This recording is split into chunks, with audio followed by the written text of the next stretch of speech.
I'm fresh from the cinema after seeing Dune Part 2, and now it's time to unbox Dune Part 2.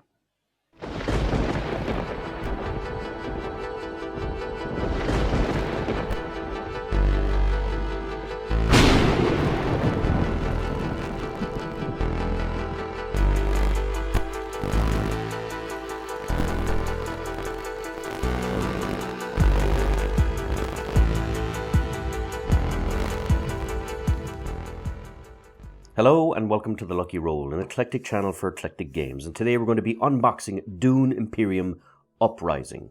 Now this is the standalone expansion to the original Dune Imperium game, which was based on the first film that came out a few years ago. This one is based on the film, the excellent film I might add, that is out now and has a few little changes to it. Now, before I unbox this, I just want to draw your attention that we have a competition to give a copy away of Dune Imperium Uprising. If you check the video link up here in the corner, or indeed if you check the description box below, click on that video to see how you could win your very own copy of Dune Imperium Uprising. Now, with no further ado, let's go back to the actual game itself. And one of the big differences between this and the original one is that it's moved from a 4-player game maximum to a game where you can have 6 players. Now, it's two teams of 3, but nevertheless, it's a game now that can facilitate 6 players. And was one of the things that was always problematic with the original one, that it was so popular, I always had more players than I needed, and I hated kind of leaving people out. But with this, we can at least fit in 6 players. The other interesting thing is, you can see here that there's the Fremen. They can actually ride the worms, and that's a mechanic in this new game.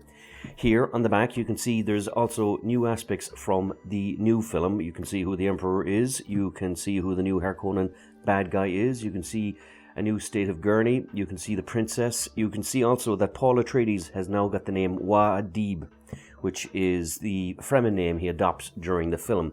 So there's a huge amount of little touches in this, and something I'm very much looking forward to trying out. So with no further ado, let's unbox this and see what we have inside.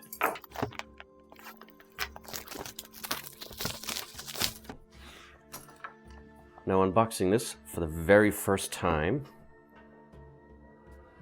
we are greeted with the ad for the original Dune Imperium. So as you can see here, you have the Dune game itself. You have one box here with all the minis. You have the first expansion and you have the second expansion. And the 2 expansions actually shake the game up quite a bit. So if you do fall in love with the original Dune Imperium, do also check the expansions out. And of course, there's a digital version of the game coming out on Steam. Now, this of course is a very poignant moment. I am going to spoil small little bits of the story, but I'm assuming at this stage you have seen the film. If you have not seen the film, perhaps see the film and come back to us. Now, fair warning given for the spoilers. I'm just going to say that this is an epic scene. This is the moment, of course, before the Fremen arrive on the actual sandworms with Paul Atreides to assault the Emperor. So you can see the Emperor's Sandhooks here, you can see the worm here, and of course the Fremen on their way. So a really cool kind of little image to greet you the second you open this game, because it fixates an awful lot on the actual movie. You have an interesting series of game components here. You got the Water Solari Spice, you have sandworms, first player marker, the Alliance tokens, and you have maker hooks and a shield wall. So some interesting little additions here into combat. The instruction book is fairly straightforward. It is only 19 pages long, and that's including the credits. And you have the, excuse me, it's all the sand in the air. You have the added components here for the original game. So a very concise rulebook in bite size. There's a lot of little mechanics in the game, but nothing that's insurmountable, and it blends them together very well, so don't be too intimidated by it.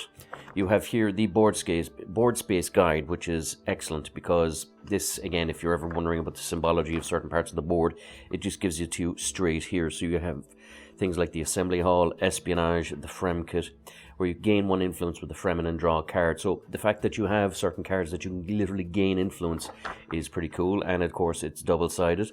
You have here the Sandhooks, which were It's good to see that they're in this because I don't think they're in it. You have the Swordmaster, the Imperial Privilege, Spice Refinery. So a cool little bit of shake-up on the resource gathering aspect. You also have solo and 2-player games, so that's interesting that you have rivals that come into play. So even if there's only 2 of you, which is pretty cool, you do have a proper game going here. And of course you have House Haggle and Rival Cards. And this of course is the 6-player games, which is the most interesting part of this for me because, like I said, my problem has always been not having too many people wanting to play the game as opposed to the polar opposite. Again, not an overly complicated addition to make to the game, so certainly a good way to shake it up if this is a favourite amongst your friends. We have here the board, so you have the Emperor board with the Sandhooks and Vast Wealth. So again, this is interesting because it gains you influence with the Emperor, you gain 4 troops, and you gain an Intrigue card. And of course, you're just literally getting Solari here as you're doing it. Of course, the usual things apply where presume you get Solari every time you go up, your victory point, and I'm not sure what that symbol is for now, but possibly the floating Empire ship or something akin to that. You have here again the same thing with the Fremen. You get Desert Mastery where you get an influence with the Fremen and you draw an Intrigue card. You get two Fremen, Spice, victory points, and water. We have here tokens for use in a 6-player game only. So a lot of interesting little things here. We've got 2 extra factions. You have harvest, smuggling, tech negotiation. So I presume you change up the actual game board with this to make it more balanced for a 6-player game. We have here the standard tokens. So as you can see, these are the Sandhooks. I'll just zoom in on them there. So I presume this is what's needed to ride the actual worms. You have the research station. You have Spice Refinery. So again, more tokens, I presume, that replace the board. You have espionage, Highliner, deliver supplies. You have harvest, more hooks. This is the shield wall, and you have the 4 major factions here, with the Fremen, the Bene Gesserit, the Spacers Guild, and the Empire. And of course, Sandhooks. So that's interesting that you can get another kind of individual token, and of course the first player marker. So, and the actual board itself, which is interesting, also seems to be, and it is, double-sided. Now that's a nice little surprise I did not expect. So as you can see, you have quite a much bigger battlefield here. You still have up to 20. You have the victory points total of 12. You have shipping, you have Assembly Hall, High Council. You have the usual resource gathering spaces, and you still have room for 4 factions here, the usual 4. Now actually there seems to be a new faction here, which is the Fringe Worlds, and another new faction which is the Great Houses. So there is definitely a shake-up in the game, because on this side of the board looks more like the original Doom game, because you have the 4 standard factions here, the Emperor, the Spacers Guild, the Bene Gesserit, and the Fremen, and a smaller battlefield, still the 12 victory points, but not quite as many resource gathering spaces. So an interesting little shake-up, and I'm assuming that this is the 6-player sideboard and that the other is the 4-player. We have here all the tokens, so cubes and cubes, so many cubes I'm throwing them away. We have here the spice tokens, so even if there's someone that plays both games, you have all the spice you'd ever want, all the water you could ever want. More pillar type tokens, which are something I saw that you can get. We have here the sandworms. Now these seem to be nice little resin or plastic pieces, so they're plastic, and yep, they look quite well. Always an intimidating little thing. You could, if you wanted, paint this, but I mean, it's up to yourself. If you have, it'll be a very simple paint job, I'd say, just a simple dry brush. But it does seem to be plastic as opposed to resin, and you have 4 of them. We have here more tokens, so these would be all the Imperial agents. We have an extra plastic baggie. We have here the Solari, which is the money in the game. We have here more kind of, these would be the kind of the marker cubes that would kind of track victory points and whatnot. Cubes for 2 other players. And we have here 4 wooden sandworm tokens. We have here the actual characters. So this, of course, is Muad'Dib, which would be Paul Atreides after he becomes a Fremen. And you have, of course, the usual how to play synopsis here. You Fade Rathua Harkonnen, which was a brilliant bad guy introduced into it. You have Lady Margaret Fenring, so she would be the Emperor's daughter, a very interesting little character. One thing also is that you can see here the difficulty of playing the characters here. So if it was 1 dot, that's a good kind of starting character to play. And it's good that the main characters tend to have the 1 dot, because that's what most people would kind of like to play in their first play. You have Lady Amber Matuli, so I don't know this character. You have Gurney Halleck, which is just an epic character. He was brilliant in every single way, but unlike Patrick Stewart in David Lynch's Dune, he didn't have the battle pug. So if you don't know what I'm talking about, I suggest check out online and you'll see plenty of references to the famous battle pug of David Lynch's Dune. And it was quite a critique that Gurney Halleck in the modern iteration didn't go into battle with a pug. Nevertheless, you have here Lady Jessica. Of course, she's 2 pips now, so she's getting a little bit more complicated. So things interesting here is now, like the Spice Agony, there's a card you play which would have the Signet Ring. So if you spend 1 spice, you gain an intrigue and move a troop from your supply to the Bene Gesserit area of the board. It is now a memory. So very interesting. You have Princess Irulan, so that would be the Emperor's daughter.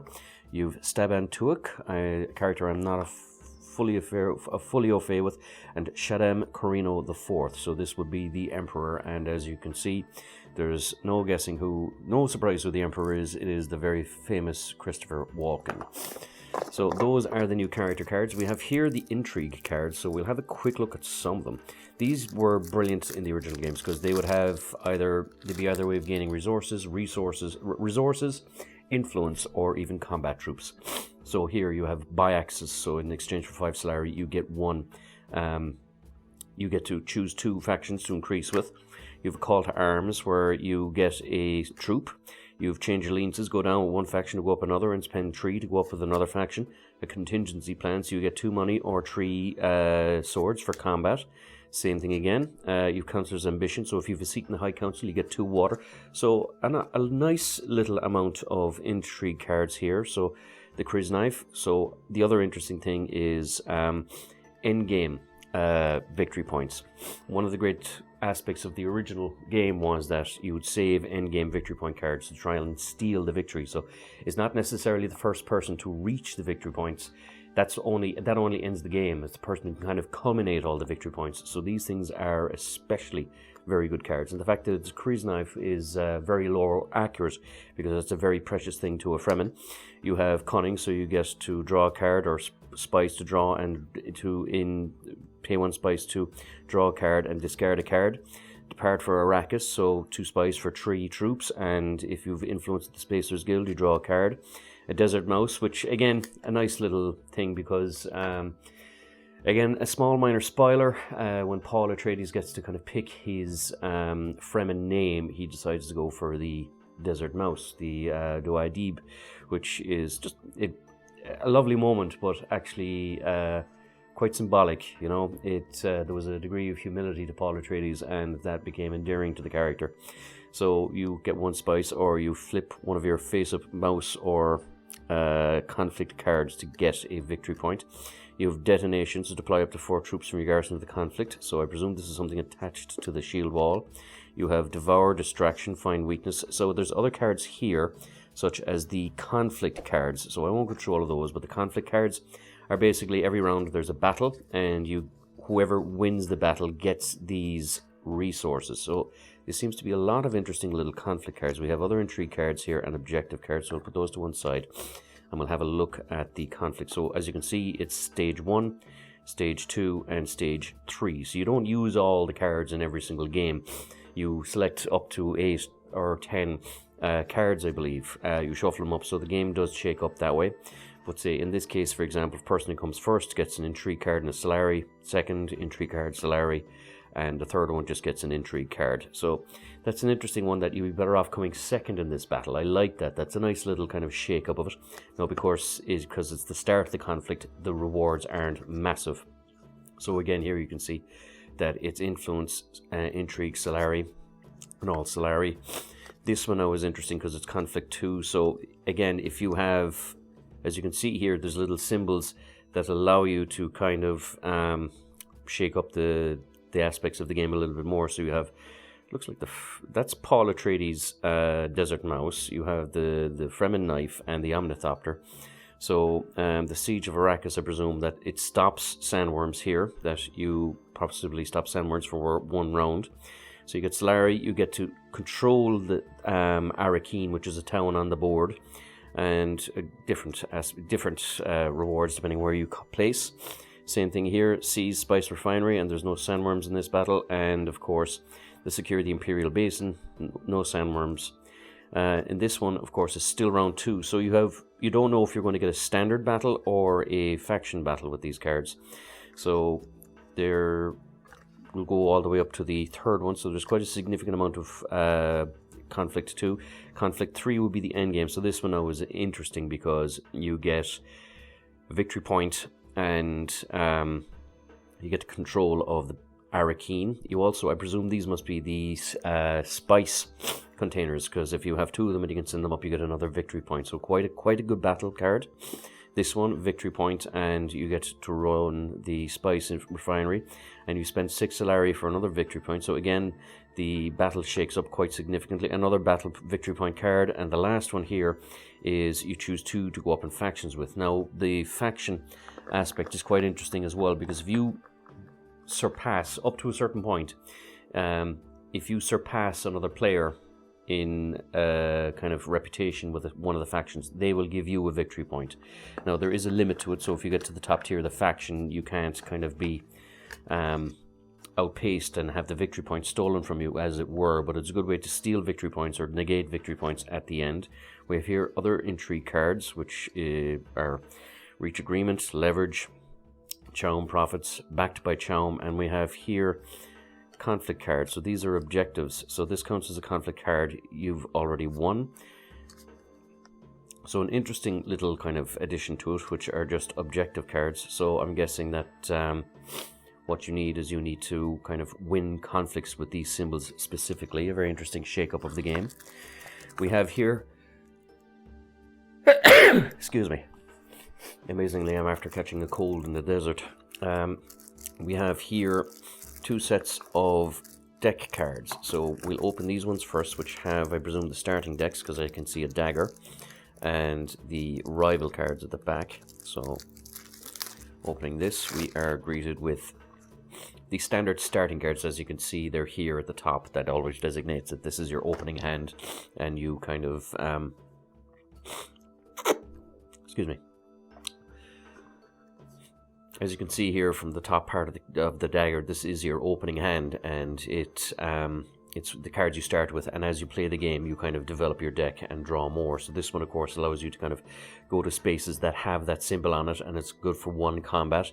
The diplomacy allows you to go to any of the faction spaces, and of course gives you a single influence point. So you use these to buy new cards. Same thing here, the desert planet allows you to go to spaces with a triangle, and you can purchasing power of 1. So this one again, any spaces with a circular symbol and a purchasing power of 1. And Seek Allies, which again, this is an interesting card because it's trashed immediately but allows you to go to any of the factions. And the Signet Ring is another interesting card because every time it's placed, depending on the character you played, it allows them to take their special action. You have here Prepare the Way. So these seem to be kind of specific Bene Gesserit cards that players can buy at any point. You have the Spice Must Flow. So this is an interesting card because it costs 9 influence points, but it guarantees you a victory point. And every time it pops up, it gives you a spice.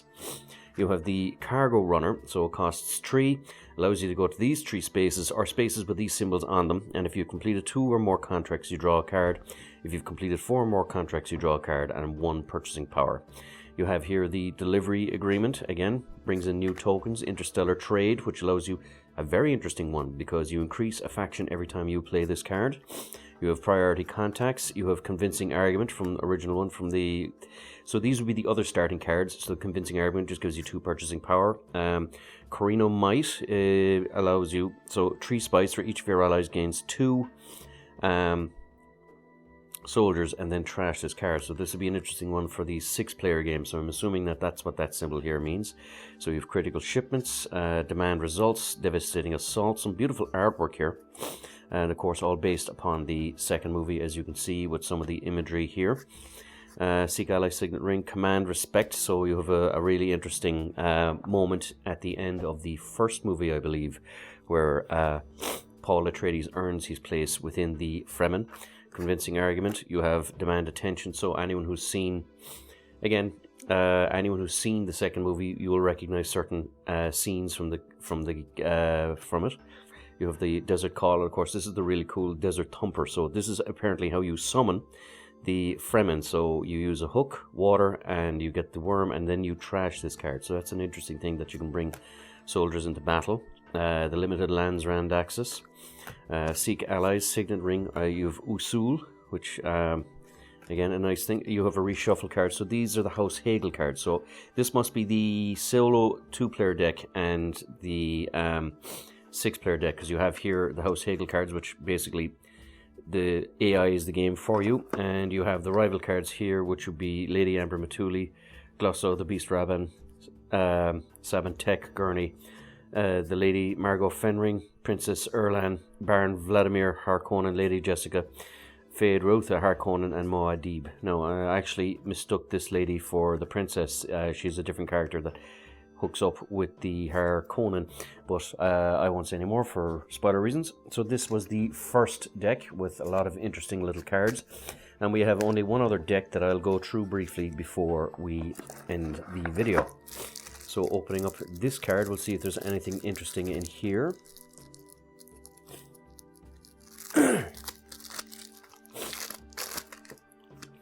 So we have the Sardaukar Soldier. Again, costs 1, gives 1 influence, 1 combat, and when it's trashed, you get an Intrigue card.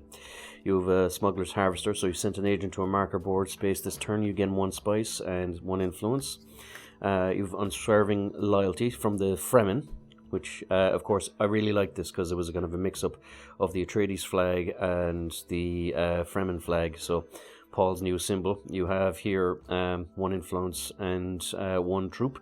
So you may deploy or retreat 1 of your troop if you have a Fremen bond. You have a Weirding Women with the Bene Gesserit. Again, 1 money, 1 combat, and if you have another Bene Gesserit card in play, return this card from play to your hand. Very interesting. You have Desert Survival, where you trash a card, and you have, this is how they catch moisture in the air, of course. You have the Fediakin Still Tent, so of course this is where they kind of seek refuge. You have the Hidden Missive, Imperial Spymaster, Maker, Keeper, Bene Gesserit Fremen, so of course this is where they get a certain resource that's critical for the film. You have a Reliable Informant, you have Spy Network, Undercover Asset, Wheels Within Wheels, the Emperor and the Spacing Guild, with a lovely image of the Baron Harkonnen here. So if you have 2 influence with the Emperor, you get 2 money, and if you have 2 influence with the Spacing Guild, you get 1 spice, and you also get a purchasing power and 1 of these, I presume, sand spice containers.